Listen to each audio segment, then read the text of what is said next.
Halo Sobat Tekno, hari ini Tekno akan merangkum event yang langka, MOOC Headphone Festival. Lalu kita juga akan membandingkan dua headphone premium dengan teknologi Active Noise Cancellation. Dan Tekno akan kasih kamu aplikasi dan games yang akan membuat kamu siap menyambut pemilu. Halo Sobat Tekno, ketemu lagi bersama saya Mario Irwinsyah dan Asy Mohtar. Kami berdua hadir untuk memberikan informasi tentunya seputar teknologi, event dan juga gadget terbaru. Oke. Nah Sobat Tekno, kita nih mau ngomongin soal ear device nih Sobat Tekno. ear device dan segala perintilannya gitu Betul, kan jadi maksudnya? orang bilang tuh ear device ya nggak usah beli yang mahal-mahal. Ada yang bilang oh justru harus beli. Nah itu semua kita akan bahas semuanya di sini. Oke, Ya kan? tapi sebelum itu kita akan ajak Sobat Tekno terlebih dahulu menyaksikan No Flash, tonton terus Tekno karena Tekno. Senu Tegatek, yuk! Mari. No. Salah, tarik keluar. Nggak bisa Loh, sini. salah juga. Facebook kembali melakukan manuver bisnis fenomenal Sobat Tekno dengan mengumumkan pembelian perusahaan pembuat perangkat virtual reality Oculus dengan harga fantastis $2 miliar Amerika Serikat atau sekitar 22,8 triliun rupiah. Oculus Rift memang dirancang untuk game, namun menurut CEO Facebook Mark Zuckerberg, teknologi virtual reality adalah gadget masa depan yang merubah cara manusia berkomunikasi.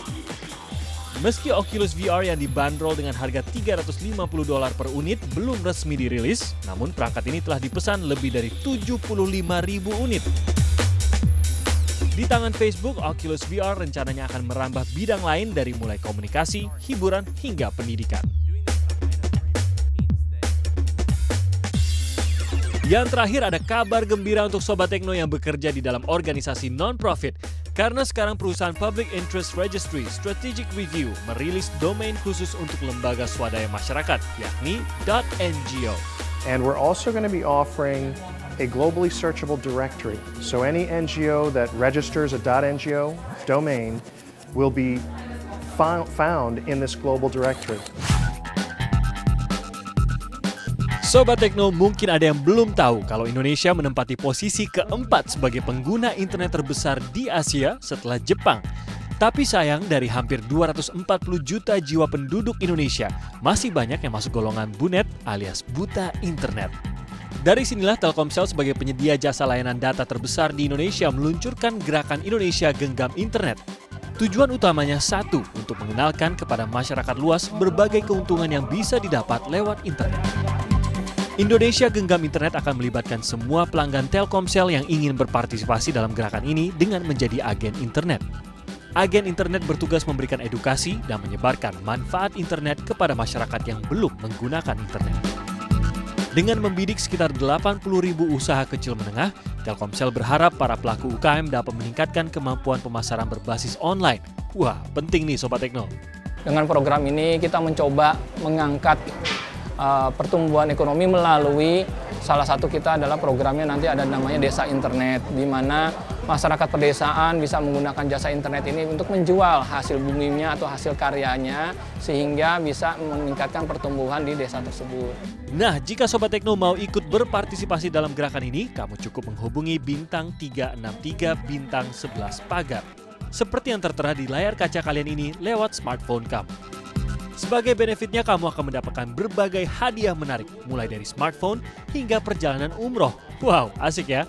So, tunggu apa lagi? Ayo berbagi kebaikan internet dalam Indonesia Genggam Internet bersama Telkomsel. Sobat Tekno, kali ini Asy sedang beramai-ramai bersama para tiga pria. Nggak bisa dikomenin yang ini ya? Enggak. Oke, ada Mas Alfon dari Jaben Indonesia. Halo, apa kabar? Baik. Dan juga ada Mas Dedi dari Bank & Olufsen Indonesia. Ya. Dan Mario Irwinsyah dari Tekno Kompas TV tentunya. Anyway, tadi sih disuruh kesini nemenin Mario karena kita mau ngobrol-ngobrol soal ear device. Betul. ya? Nah ini kan kedua jagoan kita memang mereka yang paling terdepan lah gitu untuk informasi soal ear device. Nah makanya kita pengen nanya nih Sobat Tekno, pengen tahu kalau perkembangan ear device di Indonesia itu udah sampai sejauh mana sih sekarang nih? Siapa yang mau jawab? Mas Alfon kali ya? Oke, Mas Alfon, silakan. Perkembangan ear device di Indonesia saat ini udah cukup maju dibandingkan beberapa tahun sebelumnya. Oke. Jadi artinya kalau beberapa tahun sebelumnya itu orang Indonesia yang memandang bahwa nama earphone adalah sebagai sesuatu yang ya asal ada deh, asal punya aja deh. Sekarang mereka udah memandang bahwa headphone dan earphone sebagai bagian dari gaya hidup kita sehari-hari. Jadi artinya dibanding beberapa tahun sebelumnya memang sudah cukup maju, cukup pesat, sehingga udah lagi menjadi sebuah kebutuhan untuk orang-orang headphone dan earphone sebagai salah satu kebutuhan sehari-hari lah. Oke, jadi sudah jadi skala prioritas lah ya. Betul. Nah mungkin gini kali Ti, kalau misalnya Sobat Tekno kan emang earphone atau headphone buat apa sih? Kayak kan paling gitu-gitu doang fungsinya. Enggak, nah Sobat Tekno kita punya banyak banget nih variasi pilihan lainnya. Variasi ya? dan kategori ear device itu seperti apa aja dan lebih lengkapnya kita bisa lihat di sini. Sobat Tekno, gaya hidup aktif dan mobilitas tinggi kaum urban menyebabkan pergeseran cara orang mendengarkan musik. Alat musik portabel dan berbagai ear device seperti earphone dan headphone kini menjadi gadget wajib pengusir kebosanan saat beraktivitas di jalan. Nah, kali ini Tekno akan mengajak kamu mengenal berbagai jenis ear device dan masing-masing keunggulannya. Yang pertama ada portable headphone. Jenis headphone ini kecil dan ringan, pas banget buat kamu yang sering menghabiskan waktu di jalan. Tapi karena kecil, tingkat kekedapan headphone jenis ini dari suara luar tidak begitu baik. Lalu ada juga full size headphone. Headphone jenis ini lebih berat dan menutupi seluruh telinga. Karena kurang praktis, headphone jenis ini biasanya digunakan di studio atau mendengarkan musik berkualitas di rumah tanpa harus mengganggu penghuni lainnya. Meskipun saat ini banyak juga yang menggunakan full size headphone saat beraktivitas di luar ruangan karena kualitas suara dan kelebihannya meredam suara dari luar. Berikutnya ada earbud monitor. Ear device yang paling umum ditemukan ini mengandalkan bentuk telinga kamu sebagai dudukannya. Isolasi suara yang dimiliki kurang baik sehingga suara di sekitar masih bisa terdengar. Yang terakhir ada in-ear monitor. Earphone jenis ini semakin populer Sobat Tekno. Selain karena isolasi suara yang sangat baik, in-ear monitor mampu meminimalisir noise hingga titik terendah. Pas banget buat kalian yang memuja kualitas suara yang prima. Namun karena posisi ujung earphone ini masuk ke kanal telinga, banyak pengguna yang merasa tidak nyaman memakai produk jenis ini. Tapi jangan khawatir, Tekno punya tipsnya buat kamu. Sebenarnya kalau pakai in-ear mau yang benar-benar nyaman, itu kita sesuaikan dengan ear tips yang biasanya kita pakai. Contoh misalnya kita pakai ear tips dari in-ear itu sendiri pas di size medium, ternyata nggak nyaman dipakai lama, kita coba ke size yang lebih kecil. So, sekarang Sobat Tekno makin tahu dan makin mudah untuk menentukan pilihan jenis ear device yang sesuai dengan gaya hidup dan kebutuhan kamu. Sekarang udah paham kan perbedaan dan jenis-jenisnya serta fungsinya? Paham, pasti mewakili Sobat Tekno bilang paham. Oh, gitu, gitu. Paham? Paham, Mario. Nah oke, sekarang jadi saya mau nanya nih Sobat Tekno sama yang dari tadi cool banget nih, ya kan? Berhubung Mas kita lagi ada di Dedi sini nih, Mas Dedi pengen nanya nih.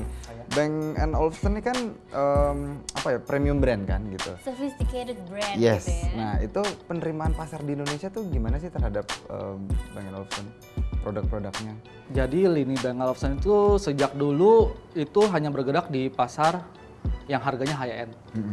Jadi jujur saja segmented banget ya untuk customer. Tapi beberapa tahun belakangan ini kita keluar produk-produk speaker yang masih terjangkau harganya. Kalau kita pengen tahu nih mengenai ear device, pengen ngobrol-ngobrol ataupun sharing, kira-kira di Indonesia sendiri komunitasnya tuh ada nggak sih Mas Alfon? Ada banget. Jadi kalau komunitas penggemar audio portable atau headphone dari Indonesia, kita punya satu komunitas namanya audiophile.id.com. Jadi alamatnya di www.audiophile-id.com. Oke Mas, terima kasih atas waktunya dan Mas Dedi. kemarin kalau nggak salah dengar bikin event ya? bener ya? Betul. Udah kesana nggak kemarin? Enggak, mana sih ke Singapura. Oh, Gimana kalau kita sama Sobat Tekno ngelihat deh oleh-oleh dari tim Tekno dari event itu? Ya, oke. Setuju? Oke. Let's go! Meski sudah berlalu, tapi rasanya event penting buat para penikmat audio berkualitas prima ini sayang untuk dilewatkan. Dan kali ini Tekno akan merangkum khusus buat kamu yang nggak sempat datang langsung di event yang baru pertama kali digelar di Indonesia ini, Sobat Tekno. Yap, Jaben Indonesia, distributor sekaligus rumah bagi komunitas penikmat audio fanatik, menggelar MOOC Headphone Festival. Dalam event ini, Jaben merangkul para produsen headphone dan earphone terbaik dari seluruh dunia dalam satu kesempatan langka. Wah, seru nih Sobat Tekno. Rasanya nggak berlebihan kalau event ini disebut sebagai surganya orang-orang yang mengaku punya kuping emas yang mengagungkan suara berkualitas. Dan kalau Sobat Tekno penasaran dengan produk apa sih yang paling mahal di event ini? Well, bersiaplah menghela nafas panjang Sobat Tekno, karena inilah jawarannya. Sennheiser Orpheus. Headphone eksotis ini dibanderol $120.000 termasuk satu set dengan sistem amplifikasinya. Nah, buat kalian yang nggak sempat datang ke acara ini, jangan sedih Sobat Tekno, karena rencananya event ini akan diadakan beberapa kali dalam setahun. So, be ready for the next Moog Headphone Festival.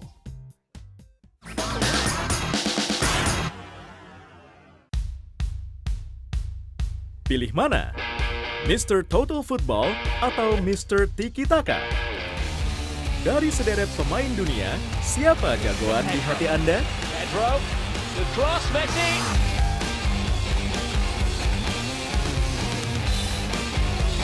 National Icons.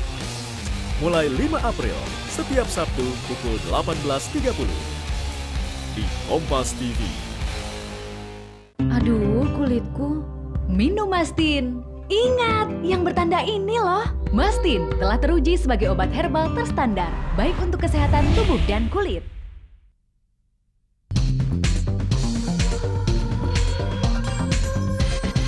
Kulit manggis, ya Mastin.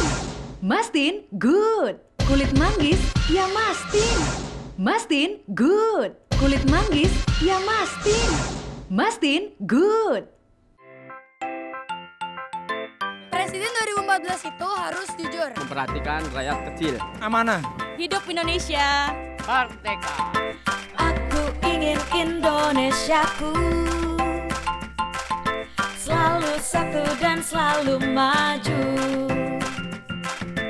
Aku yakin Indonesiaku siap untuk semangat baru. Datang dan memilih, datang pilih coblos dan pilih presidennya.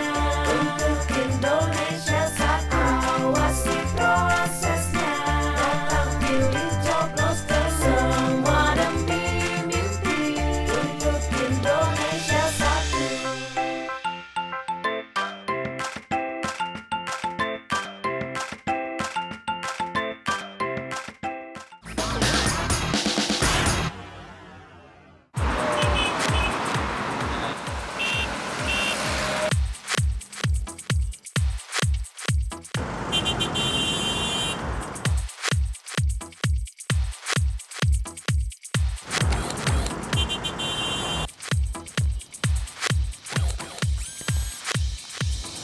Hai Sobat Tekno, ketemu lagi bersama saya Gede Satria dan saya Febriano Jodi. Kita akan membahas dua gadget yang harus kalian punya kalau ngaku sebagai komuter sejati ya Jod ya. Bener banget. Kita akan ngebahas apa sih Jod? Kita akan ngebahas dua headphone ini, headphone high-end yang punya fitur Active Noise Cancelling. Active Noise Cancelling ini adalah fitur di mana kita bisa ngeredam suara-suara yang ada di sekitar kita. Nah, kalau kita sudah ukur di sini ada decibel meter menunjukkan angka sekitar 60-70, which mean itu artinya di sini sangat berisik banget ya Jod ya. Berisik banget, cukup berisik untuk bikin kamu nggak ngedengar apa yang ada di headphone ini sih suaranya. Pas banget. Tapi untuk mereview dua headphone ini kayaknya nggak asik banget kalau panas-panas gitu ya. Ya. Kita akan nge-review di tempat yang lebih asik. Di mana Jod? Lebih asik tapi nggak kalah berisik pasti. Di mana itu? Di mana? Jangan kemana-mana, tetap di Tekno.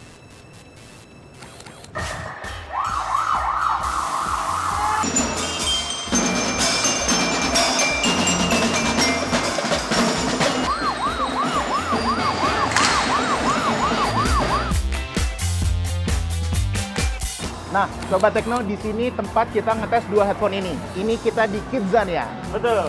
Di sini setelah kita coba tes dengan decibel meter, tendangannya kira-kira 70-80 desibel. Itu artinya, Jod, lebih keras daripada pinggiran Bundaran HI tadi. Betul. Yang cuma 60 desibel. Nah, di sini sebenarnya nggak kalah nih sama Bundaran HI ya, karena di sini ada mobil, ada anak-anak, dan di sini adalah tempat di mana anak-anak mewujudkan mimpinya meskipun hanya dalam satu hari. Nah, kali ini kita akan nge-review PSB M4U. Dan saya sudah punya Parrot 6. So, check this one out. Yap, Meski bukan berada di puncak kunjungan, Kidzania yang telah menjadi tempat bermain sekaligus belajar anak-anak ini rasanya masih pas untuk digunakan sebagai tempat uji coba 2 gadget super cool kita kali ini. Dan dari begitu banyak produk headphone dengan teknologi Active Noise Cancellation, Tekno telah memilih 2 produk juara. Nah, Active Noise Cancellation memang sebuah teknologi yang menghambat suara dari luar untuk masuk ke dalam ruang headphone. Tapi secara teknis, Jody nih jagonya. Jadi Sobat Tekno, teknologi Active Noise Cancelling ini bekerja dengan cara meniru suara di sekitar kita. Nah, fase suara tadi akan dibalik sehingga akan mengeliminasi suara yang ada di sekitar kita. Dan sebagai ilustrasi, seperti inilah suara yang kami dengar tanpa mengaktifkan fitur Active Noise Cancellation. Dan inilah yang kami dengar setelah mengaktifkan Active Noise Cancellation. Ada bedanya kan? Nah, Jod, Parrot Zik ini memang menawarkan pengalaman yang luar biasa ya, karena selain noise activation-nya yang bisa dikontrol dari aplikasi, juga kamu bisa mengontrol suara nih, Jod, volumenya dari sini. Dari mana sih? Dari sini. Jadi kalau kamu menyentuh secara vertikal, ini adalah volume ya. Nah, kalau kamu pengen ganti lagu, kamu tinggal arah horizontal. Ya. Kalau punya saya sih, semua kontrolnya ada di fisiknya ya. Semua kontrolnya ada di fisiknya. Ini bisa nyalain preamp-nya atau bisa nyalain voice active cancellation-nya gitu. Nggak ada apps dan nggak praktis karena harus pakai kabel. Dan yang bikin nggak praktis lagi adalah dia membutuhkan 2 baterai AA. Wah, sayang banget ya. Dia membutuhkan 2 baterai AA. Nggak bisa dicas. Jadi ketika habis dan tengah malam gitu ya, kamu harus nyari dulu baterai AA di mana gitu kan, susah gitu. Cuma walaupun tidak praktis, kualitas suaranya ini nomor wahid banget. Boleh diadu ya. Jadi kesimpulan seperti apa nih Jad kali ini? Kesimpulannya adalah kalau kamu ingin headphone dengan kepraktisan dan desain yang menarik, Parrot Zik adalah jawabannya. Dan kalau kamu yang menginginkan headphone dengan kualitas suara yang prima, PSB M4U adalah jawabannya.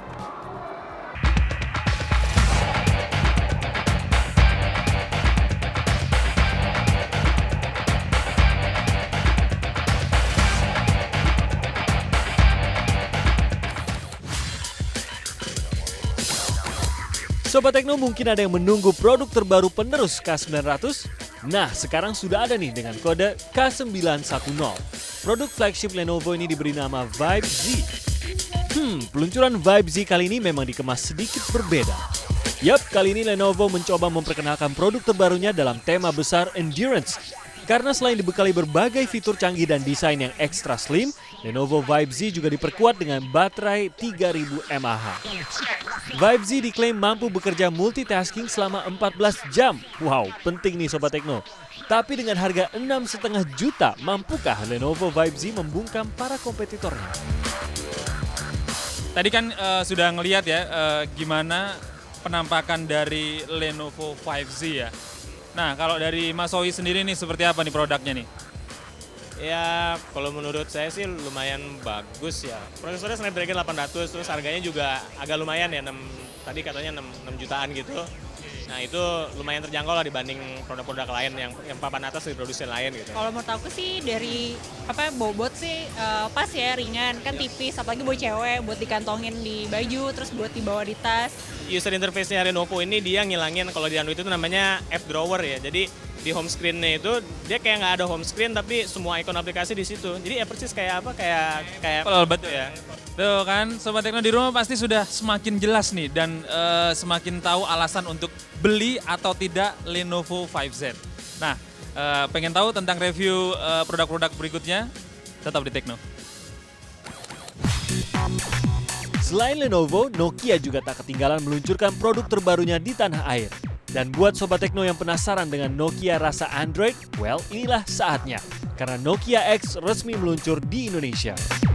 Nokia X yang diklaim sebagai eksperimen terbesar pabrik ponsel asal Finlandia ini mencoba meramu 3 resep unggulan dari mulai kemudahan Nokia, kekuatan Microsoft, dan kebebasan dari Android.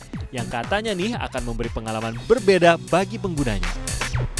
Seperti yang sudah diprediksi nih Sobat Tekno, meski bercita rasa Android, Nokia X rupanya masih belum bisa sepenuhnya move on dari Windows.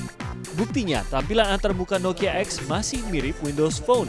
Dan satu lagi nih, di Nokia X kamu tidak akan menemukan Google Play Store, tapi sebagai gantinya kamu dapat menggunakan Nokia Store untuk mengunduh aplikasi. Dan Google Maps pun harus rela diganti dengan Here, aplikasi peta milik Nokia. Dengan harga hanya 1,6 juta rupiah, sepertinya Nokia X akan menjadi low budget smartphone yang siap menyasar para pemakai baru. Malah main sendiri. Seru banget nih. Ya bareng sama Sobat Tekno dong. Ya udah, ayo sekarang kita main. Ayo kita main. Di game, Abis ini kita akan game. segera kembali Sobat Tekno, biarin aja dia sibuk sendiri, akan ada Tekno Game. Jangan kemana-mana.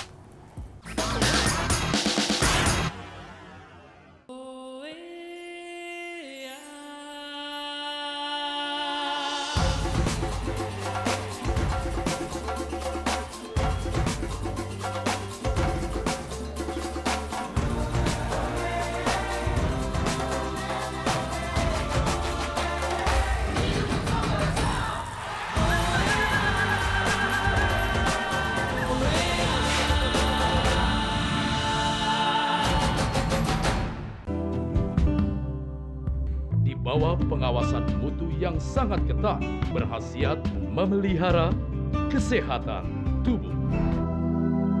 Mastin. Good. Mastin. Good. Di bawah pengawasan mutu yang sangat ketat, berkhasiat memelihara kesehatan tubuh. Mastin. Good. Mastin. Good. Pemirsa jangan lupa saksikan saya Fanny Rose di A Day with Iwa K hanya di Kompas TV, Inspirasi Indonesia. Iwa Kusuma, rapper terbaik yang dimiliki Indonesia. Beruntung ketika emang gue fase hidup gue kayak seperti ini, tiba-tiba gue didapatkan untuk ngobrol dengan orang-orang seperti ini. A Day with Iwa Kusuma, Sabtu 5 April pukul 11. Kompas TV, Inspirasi Indonesia.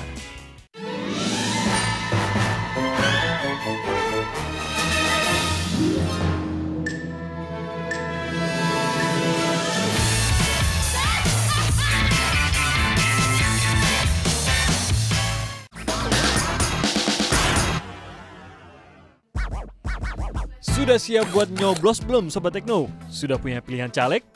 Kalau belum punya, Sobat Tekno punya smartphone kan? Nah, kalau punya smartphone harusnya kamu gak bingung lagi memilih caleg terbaik. Kalau kamu sudah menginstal 2 aplikasi pemilu yang sudah Tekno pilih khusus buat kamu. Yang pertama buat kamu yang pakai smartphone berbasis iOS, kamu bisa mengunduh aplikasi yang diberi nama Pemilu. Yap, di balik namanya yang sederhana, aplikasi yang satu ini memang cukup mudah untuk dipahami. Ada 4 fitur utama, dimulai dari fitur partai politik untuk menggali informasi seputar partai. Dilanjutkan dengan fitur caleg daerah Anda untuk melihat profil caleg di dapil kamu. Dan yang tak kalah penting, kamu juga dapat melihat apakah nama kamu sudah masuk dalam daftar pemilih tetap atau DPT lewat fitur Apakah Saya Terdaftar. Dan tak ketinggalan, aplikasi ini juga dilengkapi dengan fitur Quick Count yang dapat segera diakses ketika perhitungan suara sudah dimulai. Gampang kan? Dan buat kamu pengguna Android, aplikasi Pemilu Kita akan membantu kamu menentukan pilihan. Dalam aplikasi Pemilu Kita, terdapat 4 fitur yang bisa Sobat Tekno gunakan, yaitu Berita, digunakan untuk Sobat Tekno yang ingin mengetahui berita hangat seputar pemilu. Fitur Caleg digunakan untuk mengetahui informasi seputar caleg di setiap partai. Nah, yang menarik, aplikasi Pemilu Kita memberikan kuis yang bisa menambah wawasan kamu. Dan tidak ketinggalan, tata cara nyoblos juga ada loh Sobat Tekno. Nah, sekarang giliran saya pengen nanya-nanya orang sekitar sini tentang kedua aplikasi tersebut. Kira-kira mereka makin paham nggak ya tentang pemilu 2014? Let's go.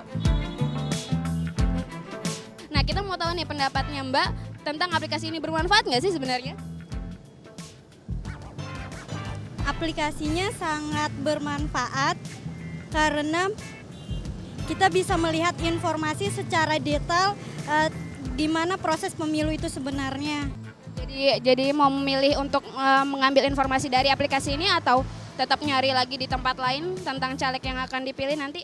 Wah, kalau di sini ada mah mending langsung aja di aplikasi yang seperti ini. Menurut kamu gimana? Bagus sih, banyak fiturnya.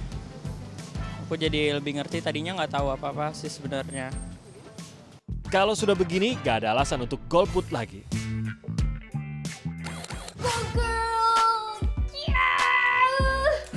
Aduh, gak juga ternyata ya main ini. Aduh, Sobat Tekno. Ini nih kayak gini nih. No. Dibagi dong sama Sobat Tekno. Iya, kita main. Tekno game. Tekno game. Oh gitu ya? I win! Yeah! Tekno Game kali ini akan kasih kalian 3 mini games yang akan menjadikan pemilu lebih menyenangkan. Kita mulai dari yang paling sederhana Sobat Tekno. Ini dia, pemilu slot. Cara mainnya gampang aja, persis seperti permainan slot di kasino. Bedanya gambar yang harus kalian cocokkan adalah muka-muka calon presiden. Kamu tinggal menentukan koin taruhan dan memutar mesin slotnya. Bila gambar yang tersusun membentuk pola tertentu, maka koin yang kamu pertaruhkan akan kembali berlipat-lipat.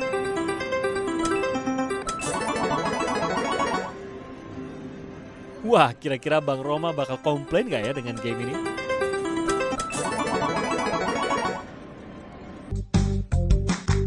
Kita naik level Sobat Tekno, selanjutnya ada game Capres 2014. Nggak cuma menghibur, memainkan game ini bisa bikin kalian lebih pintar. Well, setidaknya jadi lebih jago matematika. Loh, kok bisa? Jadi dalam game ini kamu bisa memilih calon presiden favorit kamu. Nah, untuk menjadi pemenang pemilu, calon presiden jagoan kamu akan adu lari dengan capres lainnya. Dan untuk bisa berlari, kamu harus menyelesaikan soal-soal matematika sederhana. Semakin cepat dan benar, semakin cepat pula capres pilihan kamu sampai di garis finish dan menjadi pemenang. Sedikit memeras otak ya Sobat Tekno. Dan game yang terakhir adalah game Pemilu 2014. Dalam game ini kamu akan disuguhi 3 mini game seru. Ada game cari dan sumbang dana, di mana kamu mengendarai helikopter untuk bisa mengumpulkan koin untuk disumbangkan ke partai pilihan kamu. Lalu ada game kenali wakil rakyat. Nah, game ini seperti Candy Crush Saga. Kamu harus menyamakan 3 gambar dari partai yang sama untuk mendapatkan poin. Yang ketiga ada ikuti kampanye. Kamu akan lari vertikal dan harus melompati berbagai rintangan yang siap menjegal langkah kalian. Keren-keren kan game tadi? Jadi, mulailah mengusir kebosanan kamu dengan cara yang lebih berguna demi Indonesia yang lebih baik. Dah, habis. Oke Sobat Tekno, sudah 30 menit kita nemenin Sobat Tekno semua sekalian. Berarti sekarang saatnya Mario Indonesia pamit. Masih mau juga ikutan pamit. Kalau pengen request, kritik, saran bisa mention di Twitter kita di tekno_kompas TV. Oke? Tonton terus Tekno, karena Tekno. Bye.